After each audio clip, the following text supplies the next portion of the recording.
Thanks for joining us. It is now 3 after the hour, so I am gonna sort of start the kind of official part of the program right here. So, hello to everyone. I'm Sherry Wilkoskis. I am the president of GSERA for the 2024-2025 school and program year. GSERA, Graduate Student Education Research Association. So, we're a student-led, volunteer-led organization where we try to find ways to bring useful resources, bring educational programs like tonight's, but also build community and just find those ways to help support each other as graduate students at Northeastern, because I know, speaking for myself, the online format and the flexibility of the program is something really key that has allowed me to pursue my doctorate in a way that would not have been possible with other less flexible program models, but it can be lonely. And so we're just always trying to kind of work against that way that it can be lonely and provide channels for all of us to know that we can find our people and we can find resources and we can get support to help us do what is a really challenging personal and professional project, but also a really worthwhile one. And so so as not to take up any time, I'll be dropping a few links in the chat just kind of during the session for you to grab if you want to, which is just Sarah's main website, our events calendar, and then also GSERA membership is managed through the Engage platform, which is the platform the university uses for all of its student organizations. And so the web, our organization page in Engage would be, if you go to that page, if you use the sign in button on the upper right hand corner to sign in with your Northeastern account, then you can join GSERA, no charge, no muss, no fuss. So I'll drop those all of those links in the chat for you while Lindley is talking, but want to give Lindley maximum time to be working with us, and so would love to just thank her. I remember doing a research kind of skill session with her in my very first quarter as part of the Northeastern program, and have found her to be kind of wonderfully informative and helpful and approachable in all of the months since. And so we're really grateful to have her with us tonight and helping us get caught up on AI powered research and how we can leverage new tools to do the work that we're doing in this program and the work that we'll continue to do after we graduate. Well, thank you for the introduction and thank you for having me. I'm excited to talk with you all tonight about some of the tools we have and hopefully give you all a chance to explore them, because I think that's really where you're going to find out how and whether they really work for you and your research processes. So let me go ahead and share my screen here. And we're going to talk about two tools in particular, Scite.ai and Scopus AI, which are both licensed through the library. So you all have access to these as part of your Northeastern sign-in. And so in order to kind of give you an idea of how these tools are a little bit different from each other, what's in them, I'm going to do a couple of slides overview, and then we'll kind of launch into the tools themselves, how they work, and then plenty of time for you to play with them. So Scite is an AI-powered research tool that has two primary components. One is a citation search similar to what you could do in Google Scholar that will track who has cited a publication. But unlike Google Scholar, it will actually give you some insight into what they said about it. So it adds a little more context to that citation, which can be really useful. But the second part that most folks have been excited about is the AI Research Assistant. So that's a similar to a Claude or a Chat GPT where you can kind of have this conversation with this chat assistant. But unlike those tools, it actually will summarize the scholarly conversation that's occurring around that research question. We know that that's one of the downsides of things like ChatGPT and Claude, is they're not really engaging with the scholarly literature. They're pulling their information largely from the web and other places like that. So that's one of the highlights of Scite is kind of getting you into the academic research. Scopus AI is a generative AI search option integrated into the Scopus database. We just recently got Scopus and Scopus AI just a few months ago. So Scopus, if you've ever used something like Web of Science, it's very similar to that. It's a really large database of abstracts. And so what Scopus AI is doing is searching across all those abstracts to provide you an answer to your question. And so anytime you're thinking about using any tool with your research, it's really important to consider what they're actually searching to determine how useful that's actually going to be to you and to your research question. So Scite.ai has over 1 billion citation statements. So that's basically the like so-and-so said portion of an article. They're pulling all of those citation statements out of about 190 million full text articles.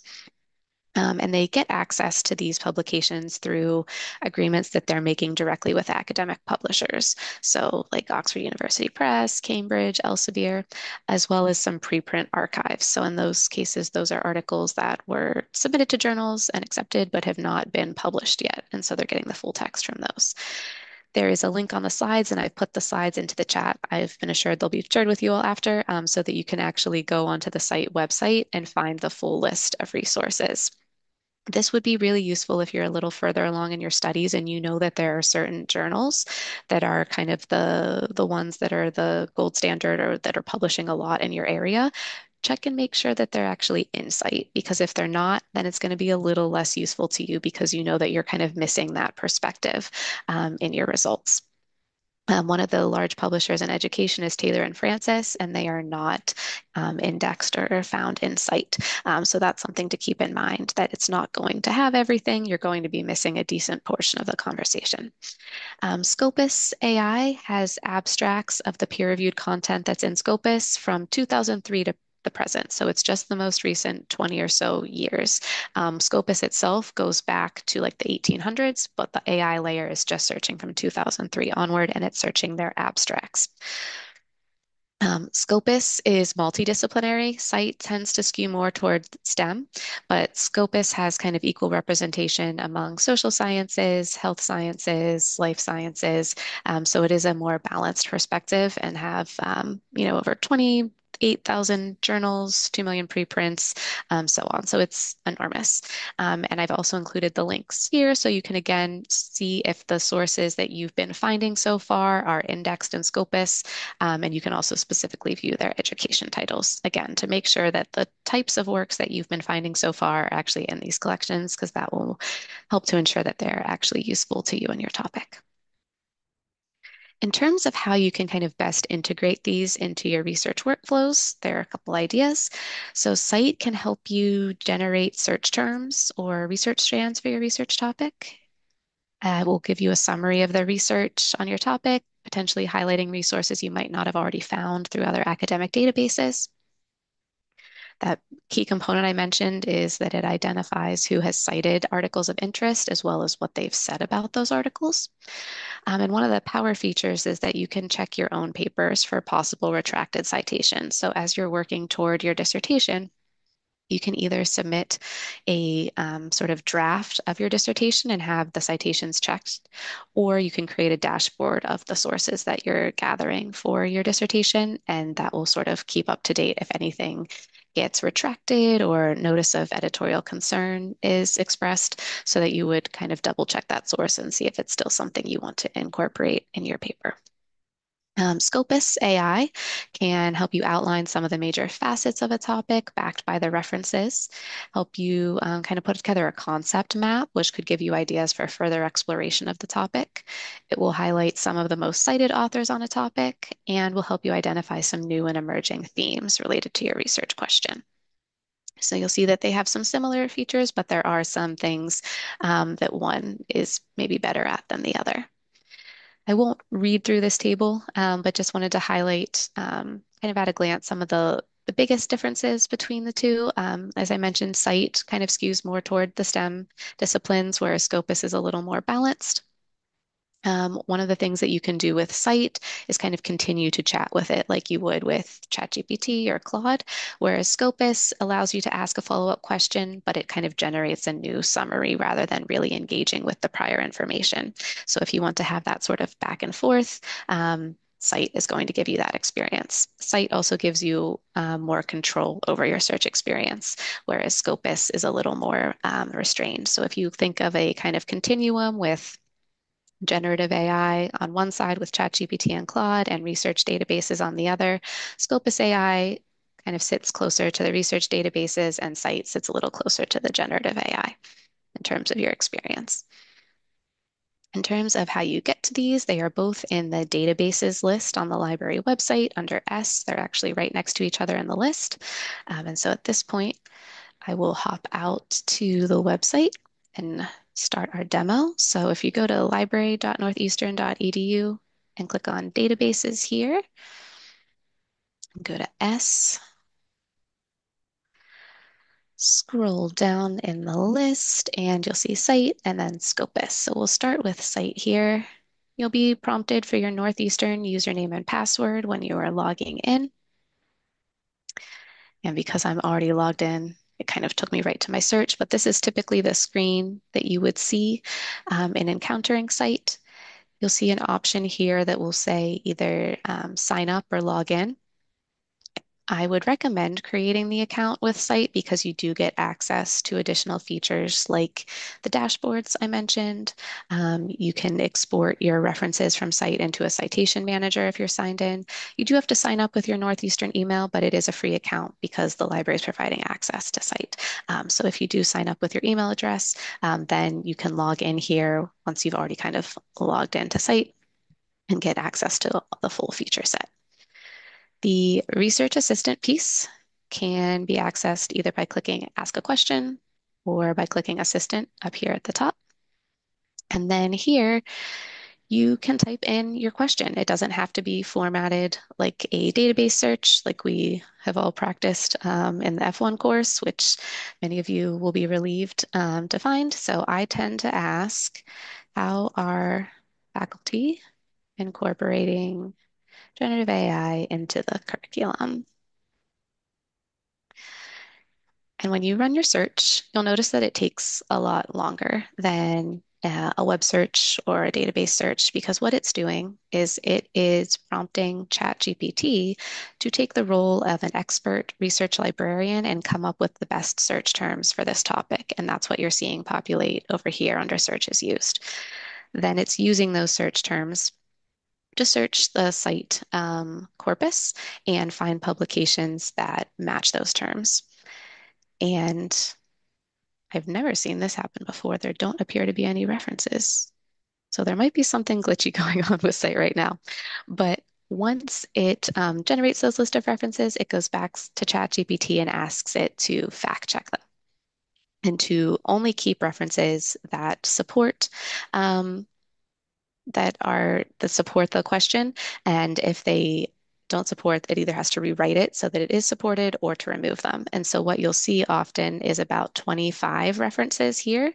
And when you click the search strategy tab, you'll see the searches that it ended up using, as well as the sometimes up to 60 publications that it consulted, some of which got excluded in the fact checking step.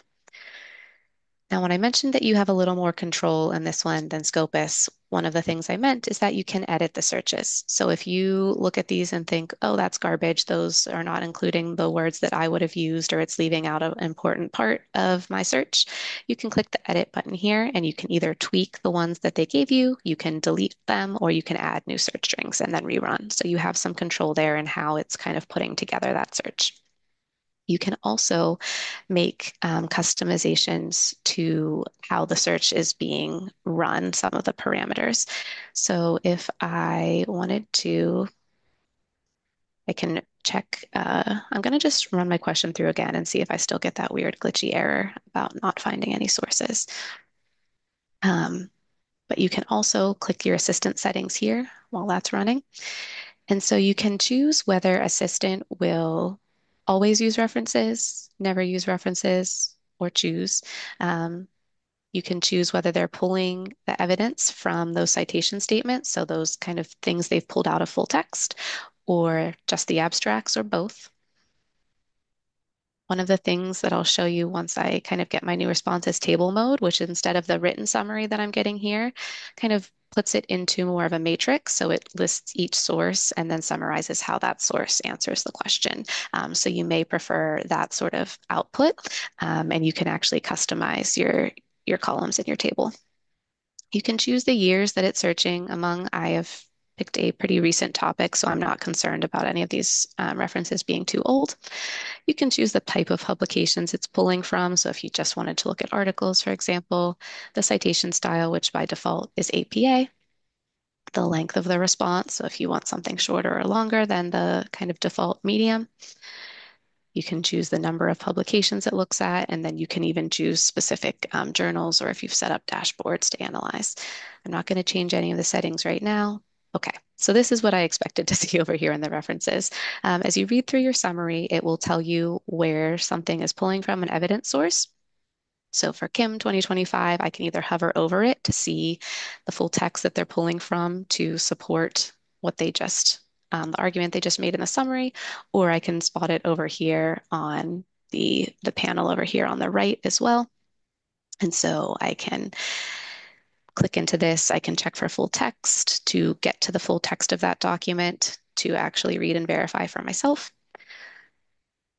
But that's where they're trying to build in the transparency that you don't get with a lot of other generative AI models, where it's actually showing you the source behind the contention they're making. I would caution you to be very careful in looking at the sources. And working with students just in this past year with this tool, we found that sometimes a source that they're giving as the sort of evidence for a claim does not actually support that. Like we're looking at a different population than the source said. So it's always good to, trust to check and verify for yourself that the summary is indeed accurate.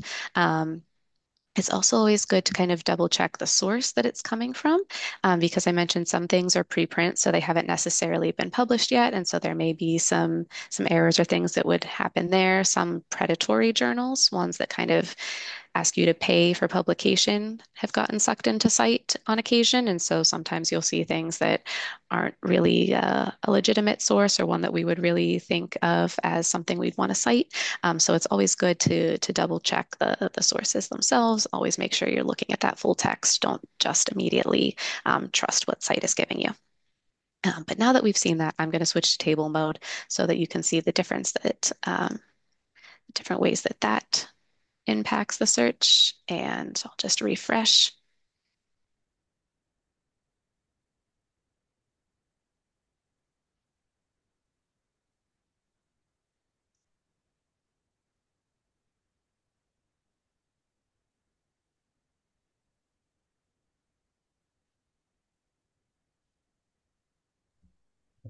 And while this is refreshing, Lindley, I did want to just bookmark for later. In the chat, somebody was asking if this kind of this path through the database of databases on the library site is also the same way that we can access Claude.ai, or whether there will be a different path for that. And again, don't want to interrupt the flow, but since it was thinking, I thought I'd at least just bookmark that for later. Yeah, absolutely. So right now, I believe claude.northeastern.edu is the path to get into Claude. We're discussing right now whether we should add it to the databases list, given that it's not something that the library has provided. Mm, And so it's possible that that may be up there in a week or two, but we're still trying to discuss whether that's the place that it makes sense, or given that it's something that's kind of an ITS tool, whether we yep, shouldn't be kind of putting it in that space. yep. So But I mean that's perfect. Thank you for clarifying. And actually, yeah, Taylor was able to throw the link into the chat, so anyone who wants perfect. to copy it and grab it for later, it's right there for you. Yeah, so this, like I said, takes a little time to populate as well. So this is the table mode. So instead, now we're seeing the source right here, and then a kind of response of how it answers the question. Um, I feel like this is a little harder to view than the summary, but with that trade-off, you do have the option to add columns here. And so you can give the column whatever name you want. Forward citations, how many times has this article been cited since publication? You can really continue to ask questions and add more columns on. You could use this for kind of synthesizing your results, asking about the methods, kind of different ways to help you kind of evaluate articles at a glance before deciding which ones you maybe want to spend the time digging into more deeply. You do have the option to kind of download this chart as a CSV file, so you could have this saved as an Excel spreadsheet. But I imagine as you continue to add columns, it gets a little harder and more unwieldy to do actually in Scite. But this is their newest feature. So this is one that has just kind of rolled out in the last few months. And I think folks have enjoyed playing around with this one quite a bit. Lindley, do you mind if I ask a quick question? Sure, go for it. Is are there, with regards to, of course, I think being critical with the sources that come up, have you found from your experiences that you can add any parameters in the prompts to help with that sourcing process of maybe, I don't know, maybe kind of casting a net that's a little bit more specific or not So really? I haven't tried that myself. I'd be curious if we kind of do our little breakout into giving it a shot, how folks find that that works for them. We had kind of reached out to Scite itself to ask why some of that stuff was getting scraped up and have not gotten really a satisfactory answer yet. Okay. But we're kind of tackling it more from the can you adjust your algorithm so that that stuff isn't coming in the first place? So, Well, I'm but I yeah, like also certainly. that. I'm wondering about whether it's possible and to add a column to a table like this, asking, you know, how well respected is the journal that this article is in, in the field. I mean, I'd have to be more precise because I'm still a very newbie, but it kind of strikes me that this filtering could be another thing to try. Yeah, that's actually how when I went to a faculty meeting to share these tools recently, and that's actually how one of the instructors was using it was to kind of rank the credibility of that journal. And that's actually something you could kind of cross-check with Scopus, which I'll show in a moment too, because they do actually rank journals. So that could be a way of kind of seeing how Scite's ranking of them matches up with Scopus to kind of know how much to trust the AI. Measure of their credibility. Any other kind of questions about Scite and summary or tables before I do a quick demo of Scopus?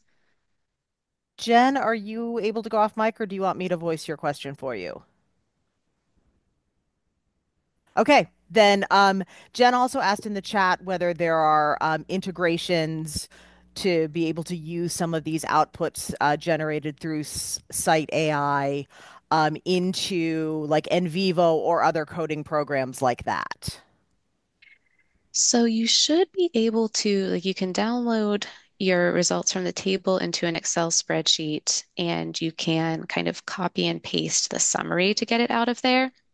One of the perks of creating the account is that you actually can save your chat history. Otherwise, the only way to get back to a response is to make sure you copy and paste it before you head out. And one thing that I will say is that I ask this same question all the time, and my responses vary widely from session to session. So that's something else to keep in mind too, is that unlike a web search or a database search where you're largely expecting the same thing, you might get something very different. But the outputs at this point are basically being able to kind of copy and download the text summary, being able to download a spreadsheet for the table mode, and being able to export the references to a citation manager if you're signed in. Mhm. Awesome. Hi, Lindley. I have a question. Yeah. Thanks for doing the demo. I think this is a good reminder that we have this tool available. I have used Scite for one of my courses last quarter and Hmm. found really great value, but I felt like Scite was almost too good because the summaries and the responses that it would give me and the themes that it would um, provide kind of made me lean into those narratives if I did that like prior to doing the lit review. And I also need to cross-reference check to make sure that all of the articles that they were citing were accurate, right? That they were peer-reviewed, that they were relevant, etc. So I kind of felt like I was spending more time doing all of my lit reviews because I was using Scite. So I'm wondering if you have any advice to navigate that so that I'm not just like being dumb, only taking what Scite is giving me. But then also number two, is there a better way for me to, cross-reference check all of the articles that are popping up? Yeah, so I think that that's a great observation because it's something that we've really noticed is that Scite is going to give you this very positive spin on whatever question you ask. And so it's going to very quickly lead you down one path.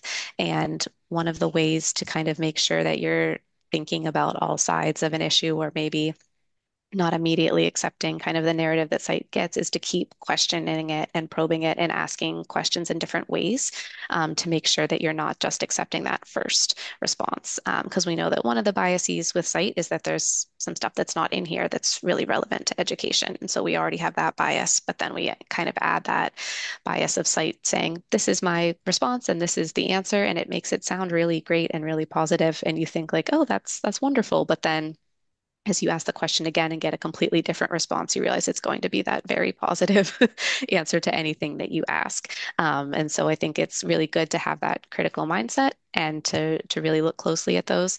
I think you can, ask the question various ways, try to ask the question as neutrally as possible.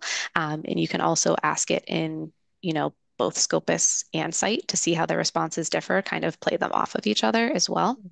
But I think that a lot of the time that you might save in searching using an AI tool, we're finding that folks are kind of making up on the back end with the evaluation stage.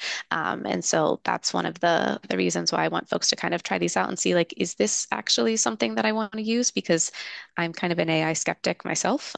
So I use these enough to show others how that they can use them. But I prefer the databases. To this point, I don't think either of the tools are things that are going to find everything. I think they can add some value, but for me, it's not enough to really move all of my searching into them. And so you may find that that's the case for you as well, or you may find that it does save enough time or add enough value that you want to incorporate them. So I'm curious to see as folks try these out, what their thoughts are, because these are newer tools for the library, and we're always curious to know how folks are using them and what their thoughts are and where they do add the most value.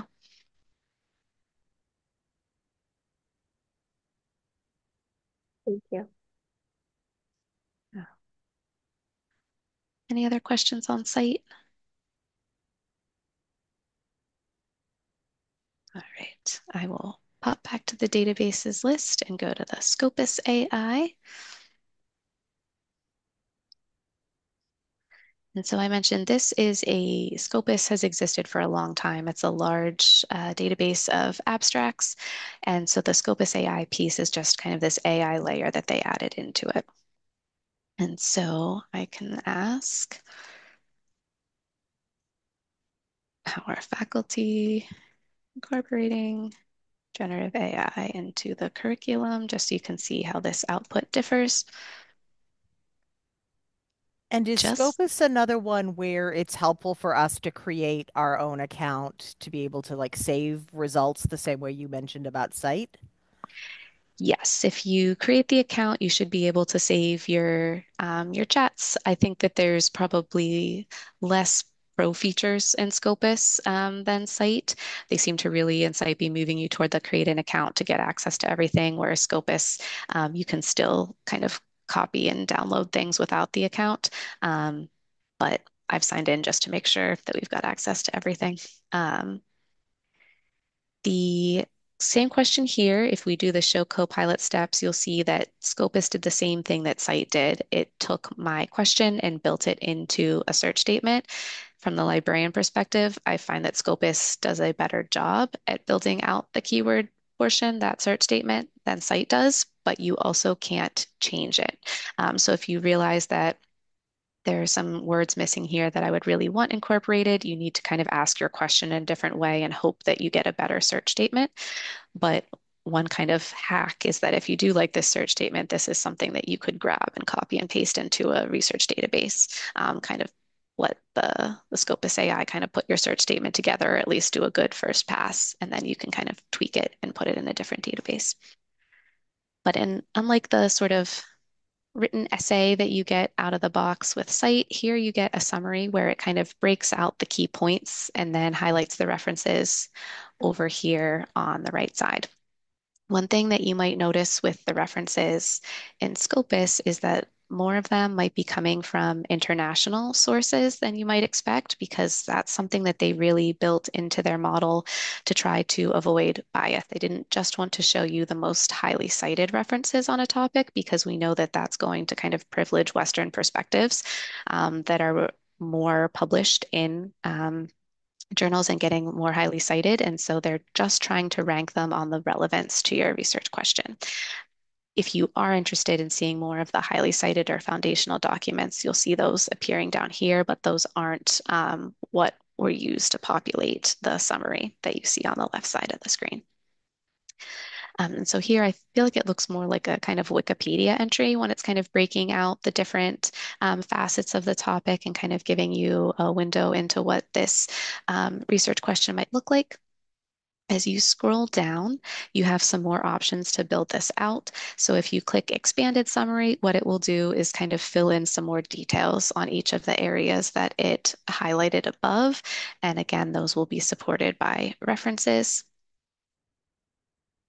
If you click the concept map, you will get a picture of how this topic kind of fits into the various areas. So if we're looking broadly at generative AI in education, that curriculum integration piece could kind of fall into prompt engineering or learning systems, but maybe in looking at this, you're realizing, oh, I actually want to look at the pedagogy and focus kind of on teaching and learning. And these are interactive. So if you click on this, that will kind of build out an entry related to that portion of the concept map.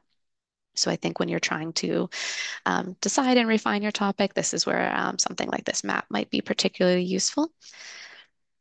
The topic experts, it's kind of just what it says there. That's some of the most highly cited voices on this topic, so that you can kind of get to some of the seminal or foundational authors, and it will show you how many citations they have and how many documents they have in Scopus that kind of match that research topic or focus.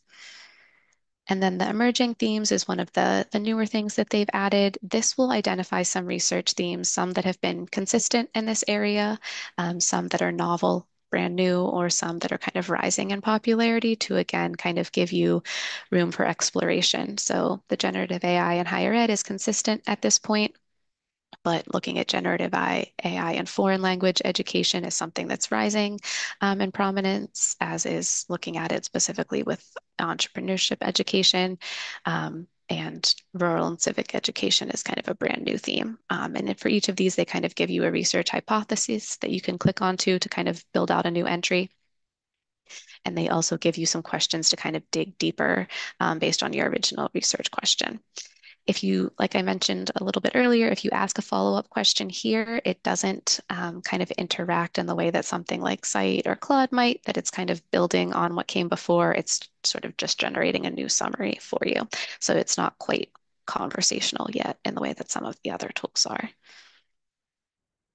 I found that this summary changes less from time to time than Scite.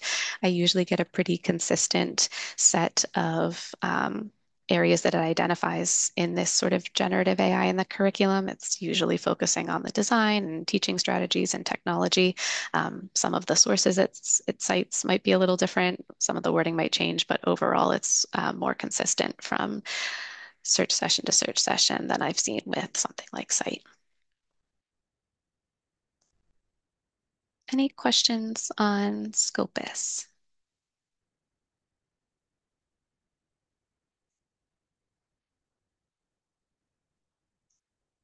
Right.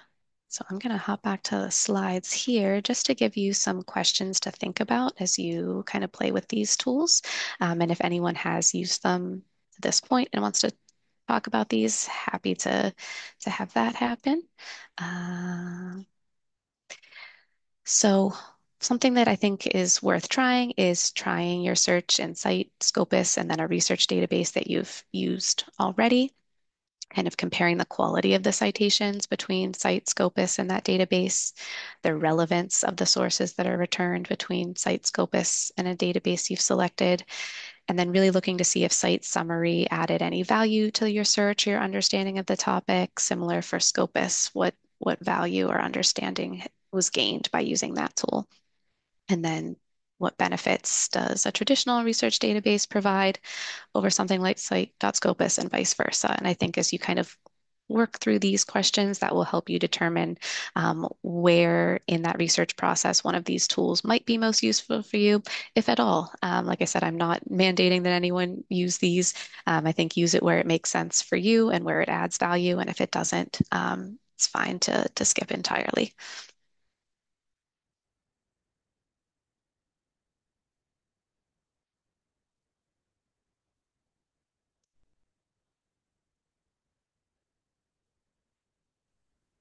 Just catching up on all the chat now.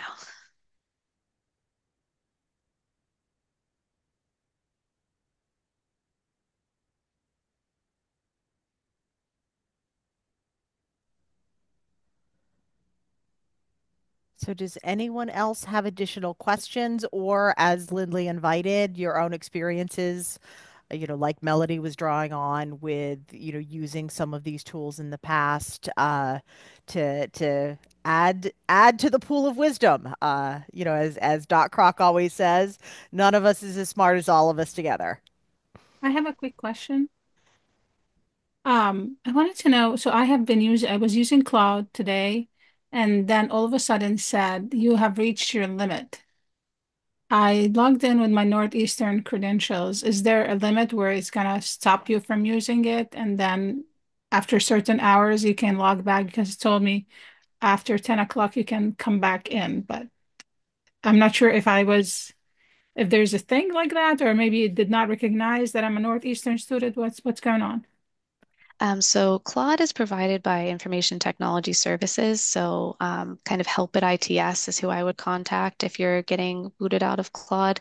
I don't know if there's a certain number of prompts that you're allowed to ask before you need to take a minute, but I'm guessing if you could use Claude at all, then it recognized that you had a Northeastern address because it should say like hello and your name at the top, and you log in to use it. But I haven't heard of any quotas that we get. Yeah, I don't know anything about quotas. It is, I do know it is essential that that link that Taylor provided that has like claude.northeastern.edu, that we do have to use that link in order to get all of the bennies that come out of Northeastern's partnership with Claude. So if you just went to like the regular Claude.ai, that also might be one of the things that jammed you up. No, I used my Northeastern credentials, and it told me that the you'd reached a certain amount of prompts, and you can come back at 10 o'clock tonight. Okay. So I This was is like, okay, is that something, or is that only me? So just want to if somebody can just check or tell me who I can call or to check if anybody experienced that. So I've experienced that. Sorry, I'm just jumping in because I'm putting my kids to sleep. So standard OIT procedure would ask you to relog in, relog out. So I would try that first, clear your cookies, clear your browser. And then if that's still not fixing anything, I would then contact, like Lindley said, OIT as far as that email. Let me see if I can find it. If anybody else can, not beat me to it first. Thank you, Jennifer. Yeah, and as far as kind of collecting ongoing feedback, if you want to send any information to me, I'm happy to gather that from education and kind of share it centrally in the library. We have some scans and stuff that we're putting out at different campus sites for folks to just kind of quickly tell us how they're using AI. But I know that doesn't reach our online students, so feel free to send anything you want my way of what you do and don't like. We've had some downtime issues with Scite, and I mentioned some of the sources coming back we weren't super happy with. So always curious to know if you're experiencing those same things or are there other things that are kind of tripping you up in using those tools. Lindley, I have a quick question for you. Yeah. Do you partner with any particular research class, or is it more of like um, professors reach out to you? How does that work? Or Yeah, so I do the Searching Fundamentals workshops for the F1 students, and okay, then I've been brought into the, I believe, R4 class twice this year to talk about the AI tools, and then I have modules that are integrated in Canvas for the other courses. And it sounds like they're kind of trying to figure out where to fit AI in sort of the course sequence. And so they may start to build it into F1, in which case the workshops will look a little different there going okay, forward. But it seems like R4 is kind of where they were putting AI in for now. And so that's been kind of where I've been integrated in on these tools and topics so far. so I'm teaching R4 in the fall, and I'll hit you Okay. up. Okay. I have one quick question if nobody has questions. So I generated my own, I have my own citations and sources and everything, and I was wondering if I can copy them and upload them to the any one of those artificial intelligence sites and get the credibility of these sources. Like, are they credible enough? Are they, yesterday we had a class with Dr. Unger, and he was talking about how respected are these sources? Is there a possibility to kind of copy my sources, upload it into one of these sites and get feedback about the sources that I have? So there are a couple of ways. They're each going to have their kind of own quirks. So let me show you. Insight, I mentioned those dashboards. So if you go to product and dashboard, you can create a dashboard. If you have Zotero or Mendeley, you can import your library to create a dashboard. If you don't have either of those, if you have the DOIs from the articles, something does need to have a DOI in order to get uploaded to the dashboard. You can just enter those in here to populate that dashboard. And then once you have one, I just put one in with publications that I had published just to kind of give folks an example. So it's a very small set here, but that dashboard will give you the types of citations. So how many we're directly supporting, so how many we're mentioning, if any we're contrasting, and again, that editorial notice, so you know if anything that was cited was an expression of concern or retracted. But then because you have that dashboard, you can also have a chat with the assistant kind of, oops, sorry, this one, chat. So you can use the research assistant directly with the sources from that dashboard and build out that table, kind of asking about the credibility or reliability of your sources. So that would be the way to do it in Scite. In Scopus, you aren't going to be able to upload those sources kind of as a big old group, but you can actually look at the sources here and you could type in the journal title. So looking at the Journal of Academic Librarianship. Oops, computer froze here.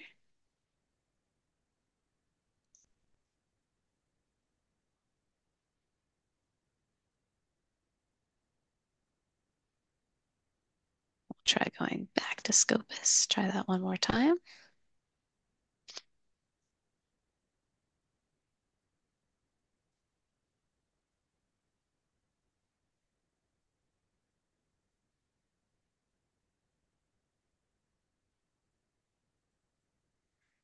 And so you'll see the journal here, how many citations, how many have been cited, its kind of percentile and its rank within the education journals. So before Scopus had that AI piece, a big portion of their value was really their ranking of journals, and that being included in Scopus at all was kind of a sign of quality. So that's one of the pluses of using the Scopus AI layer is that you are searching just those peer-reviewed publications that have kind of already been vetted in a way that they haven't been necessarily in Scite. And so you can check those journals. So if you get something that maybe looks a little sketchy from Scite, you can come to the sources in Scopus, put it in and see if it's something that's indexed here.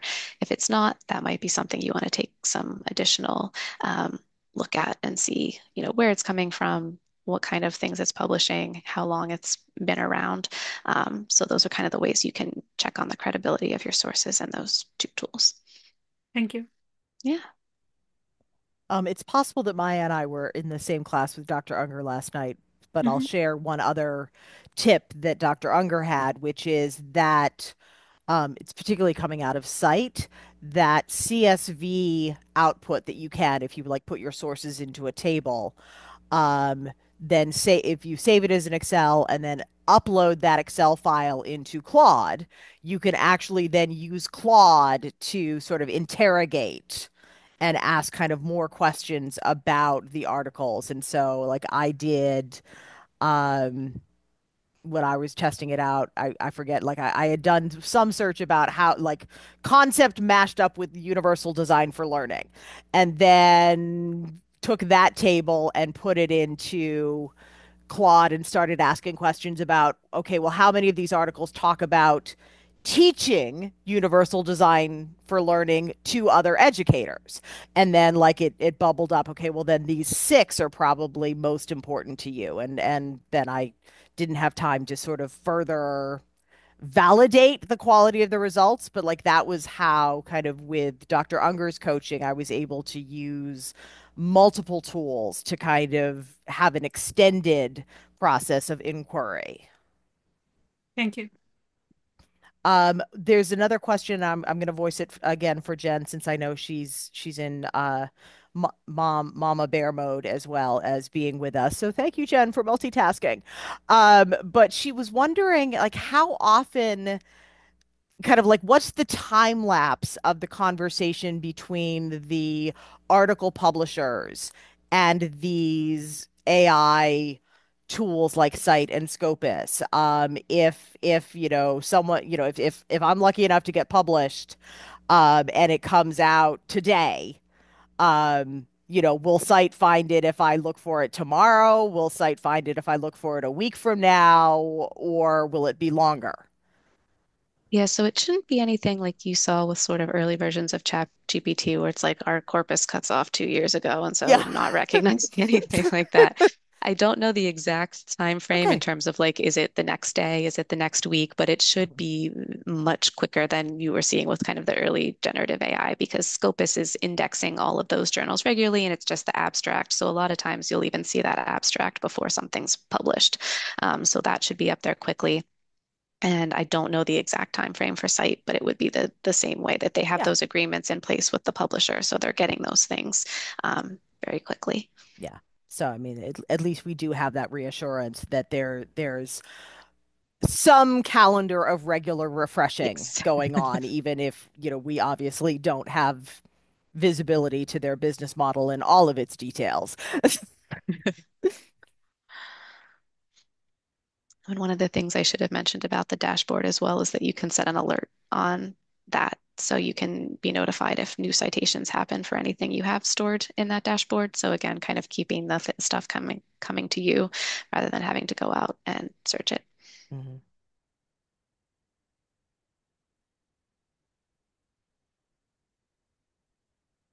Can actually just that prompted another question of like with dashboard alerts, can you also set up a dashboard alert so if any of the Um, because let's say if I create a dashboard for here's everything I've put in my lit review, um, and then suddenly one of those things in the lit review gets retracted or questioned or so on, can I set up a notification to let me know that there's now a problem with one of my lit review sources so that then I can attend to that? So I believe it's just a citation, but you should see that big number pop up Yeah. at the top with the editorial caution, which should make it fairly obvious. And for the alerts, you should get a notification in your account because you have to have the account to create the dashboards. So you should get a notification in your Scite account. And the other tip is check your dashboards frequently.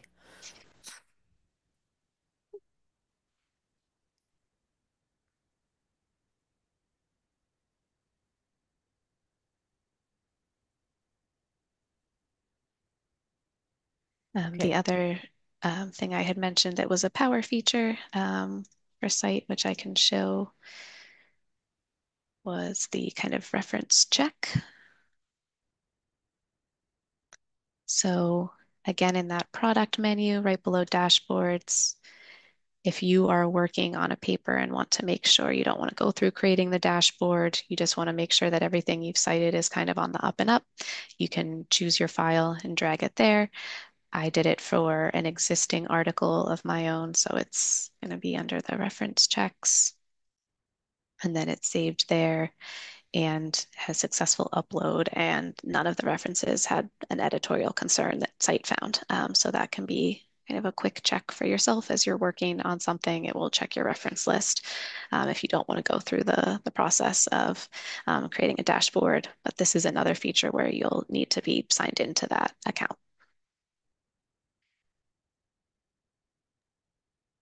Very, very cool. Jen also had a question about how many of these tools and library tool access do we retain as alumni after we graduate, or kind of does everything go away as soon as we're hooded? Yeah, both of these tools just for current students or Yep. current affiliates. So if you are a Yep. staff member, you would still have access. Yeah, I know. We fight for alumni access whenever we can, but most vendors won't allow it. Yeah, it costs. It definitely.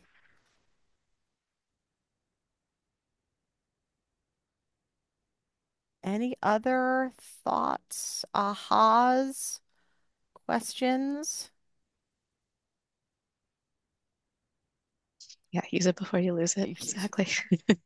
I don't have a question, but I do have like the sort of aha moment here because Melody and I are partners in R4, and so we are currently like constructing our research and just kind of like organizing it and stuff like that. I'm using a matrix, so then like the whole table structure that site gives you is like so useful. So I love that. And then also Melody and I, we're working on our first strand together.